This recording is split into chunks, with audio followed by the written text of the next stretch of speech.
Hey guys, Jordan Orell here, making my daily video about circumcision, and today I'm going to talk a little bit about something that's really important, which is intact care of young infants.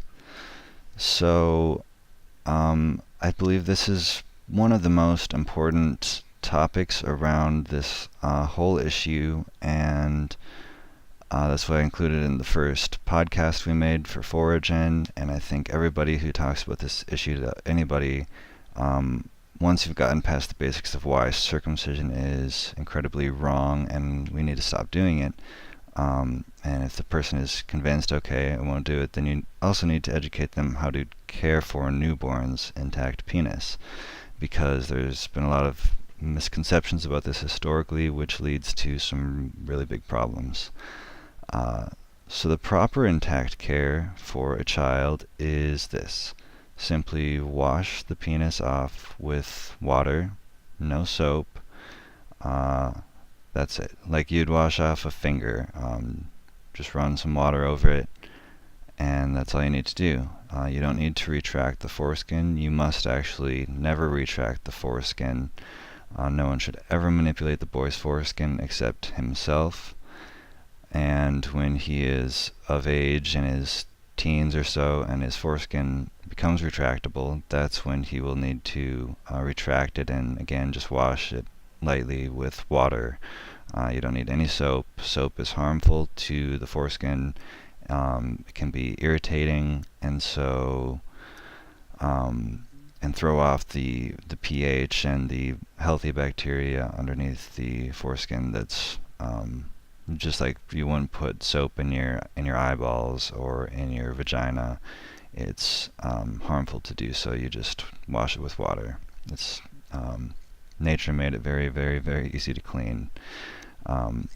With a boy, the reason that you never retract his foreskin is because it's actually when he's born, the foreskin is connected to the glands with the same material that holds your fingernails on.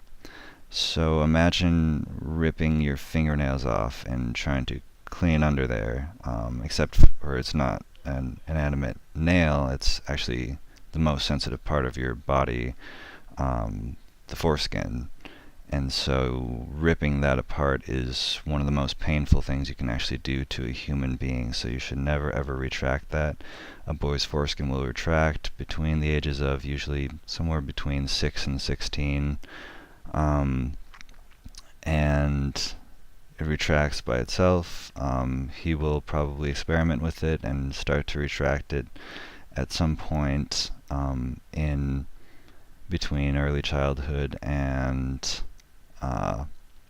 adolescence. You don't have to interfere with that. It's perfectly normal for him to play with it and experiment different things with it, and if it retracts by itself with him doing it, then that's totally fine. It can sometimes be very early in life, but for the most part,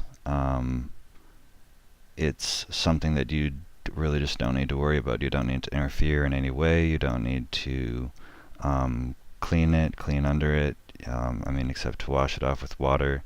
And when he's an adult, teach him, well, you do have to wash under your foreskin once it's retractable, and wash it with just water, and that's it. It takes a few seconds. I know friends who have had their foreskins retracted by doctors. Doctors don't really know this information a lot, and it's, as I said, it's one of the most painful things you can do to a person. It's horrible that this happens, and it causes injury if you do it. It can cause scarring, it can cause phimosis, because that part of the tissue is then injured, and a lot of times doctors will misdiagnose phimosis, which is a tightening of the foreskin being too tight, when in fact the foreskin is simply fused to the head of the penis. It's not too tight. That's normal for a child to be that way. American doctors are often just very misinformed about this, unfortunately, which leads to a lot of injury and often the recommendation of circumcision. So another reason that you should never ever do this retract a child's foreskin. You can just remember intact, don't retract. Is that, and also, sorry, one other thing. Don't make sure that your doctor doesn't retract. Make sure that they understand not to do that so that your son isn't injured by a doctor, because doctors will often forcibly retract a child's foreskin because that's what they were taught in medical school at some point. And perhaps some of this misinformation is still floating around. And so a lot of doctors just don't know how to care for an intact infant and will harm the child. There's a lot of forceful retraction cases every year for parents suing doctors. So just make sure that you're not one of those cases. Make sure your doctor knows, and yeah, just be careful. So another thing about this is, yeah, if you don't know that the foreskin is not supposed to be retracted, and then retract it, first of all, it causes the child a lot of pain, and then it can cause other issues. The skin will often try to re-adhere to the glands. This actually happened to my brother. My parents were very rare, and actually researched it. My dad was a sociology major and said this is like female genital mutilation. Like, why would we cut off part of our son's penis? Seems messed up. So he didn't do it to my brother, and my brother was unfortunately probably forcefully retracted because there just wasn't this information around back then. And the doctor said, well, you can use this steroid cream and keep on pulling the foreskin back every day, and make sure that there aren't any adhesions, because he was getting adhesions where the skin was re-adhering to the glands, since it shouldn't have been pulled back in the first place. And my dad thought that would be traumatic to, try to do that to him every day, because it was very painful. And so decided to go with the other option, which was to just circumcise him. You should never ever circumcise a child for virtually any reason, almost no matter how severe the problem is, because it's much more traumatic to be a victim of male genital mutilation than it is to go through other trials that you may have with trying to fix a problem with foreskin. And really, it's to fix that, it would have maybe cause some issues, but ultimately phimosis can be solved by stretching the foreskin, and just doing some stretching exercises every day for a little bit. And yeah, it probably would have been painful for a couple weeks, then he would have gotten over it. Circumcision was also extremely painful for my brother. He still remembers it. It's one of his first memories. And because of that, my parents also decided to have me circumcised when I was born, so I wouldn't have to go through that. Again, what I've had to go through is infinitely worse than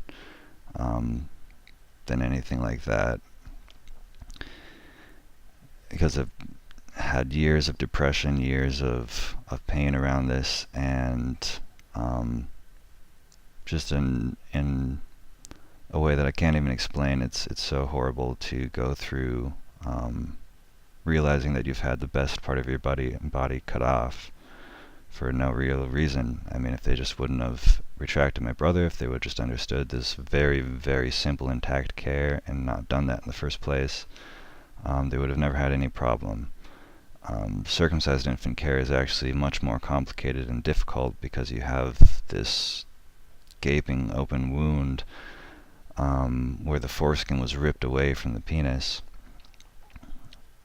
And so I'm not going to get into that now, but that's basic intact care. It's very simple. Those are some of the things that can happen if you don't understand intact care.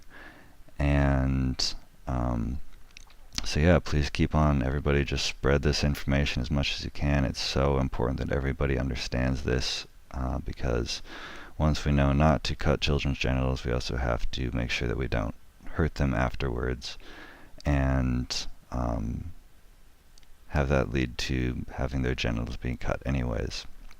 So, thank you guys for watching, and I will talk to you again tomorrow.